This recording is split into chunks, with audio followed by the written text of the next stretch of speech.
जय श्री हरि। एक समय की बात है जब ब्रह्मादेव अपने कमलासन पर निद्रित अवस्था में विराजमान थे। उनके मुख से वेदों के दिव्य श्लोक स्वतः ही प्रवाहित हो रहे थे। उसी समय एक भयानक असुर हयग्रीव वहां प्रकट हुआ। उसने सोचा, यदि मैं इन वेदों को आत्मसात कर लूं तो मैं अमर हो जाऊंगा। और वह वेदवाणी को अपने शरीर में समाने लगा।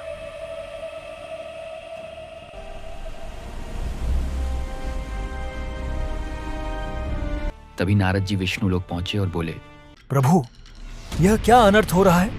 हयग्रीव वेदों को आत्मसात कर रहा है। यदि ऐसा हुआ तो वह अमर हो जाएगा और मानवता वेदों से वंचित हो जाएगी। यह संभव नहीं है नारद, परंतु विधि का विधान कोई टाल नहीं सकता। मनु को छोड़कर सभी जीवों का अंत निश्चित है। अब मुझे यह निर्णय लेना होगा कि मनु की भूमिका कौन निभाएगा।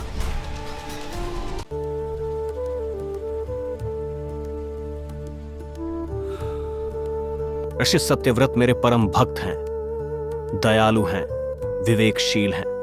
मनु के दायित्व के लिए मैंने इन्हें चुना है। तर्पण करते समय सत्यव्रत के हाथों में एक छोटी सी मछली आ जाती है। मुनिवर, दया कीजिए, यदि मुझे जल में छोड़ दिया तो बड़ी मछलियां मुझे खा जाएंगी।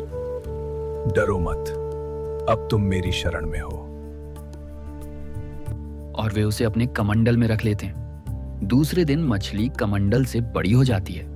मछली कहती है, मुनिवर, आपका कमंडल मेरे लिए छोटा हो गया है, कृपया मुझे किसी बड़ी जगह रखें। अर्षि उसे कुएं में डालते हैं।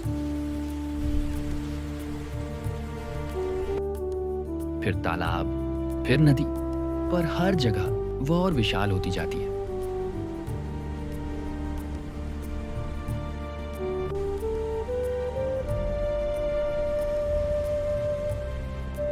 तुम कोई साधारण मछली नहीं हो। पल भर में इतना विशाल रूप, तुम कौन हो? तभी वह विशाल मछली अपने दिव्य स्वरूप में प्रकट होती है।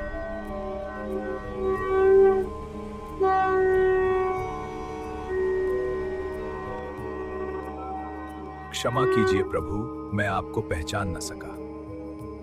वत्स सत्यव्रत, मैं तुम्हें एक महान दायित्व सौंपने आया हूं। ध्यान से सुनो। आज से 7वें दिन संपूर्ण पृथ्वी जल समाधि में चली जाएगी। सब नष्ट हो जाएगा, पर तुम सुरक्षित रहोगे। मुझे क्या करना होगा प्रभु? सप्तऋषियों को, सभी पशु पक्षियों को, औषधियों, वृक्षों और सभी अन्य बीजों को एकत्र करो। यहीं प्रतीक्षा करना। उचित समय पर एक नौका आएगी जो सबको सुरक्षित ले जाएगी। यह कहकर विष्णु जी हयग्रीव का वध करने चले जाते हैं।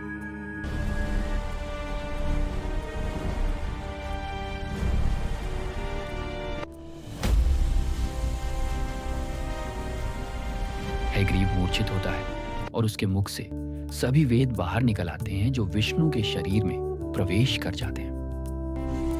वेद अब सुरक्षित हैं, आने वाले युगों के मार्गदर्शन के लिए।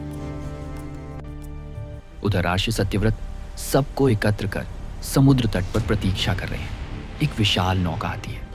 सब उस पर सवार होते हैं। भयंकर तूफान, मूसलाधार वर्षा।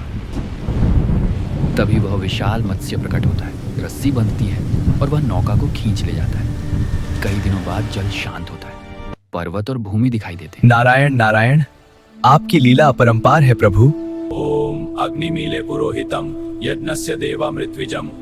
आपने न केवल वेदों की रक्षा की, बल्कि नए युग के भविष्य का द्वार भी खोल दिया।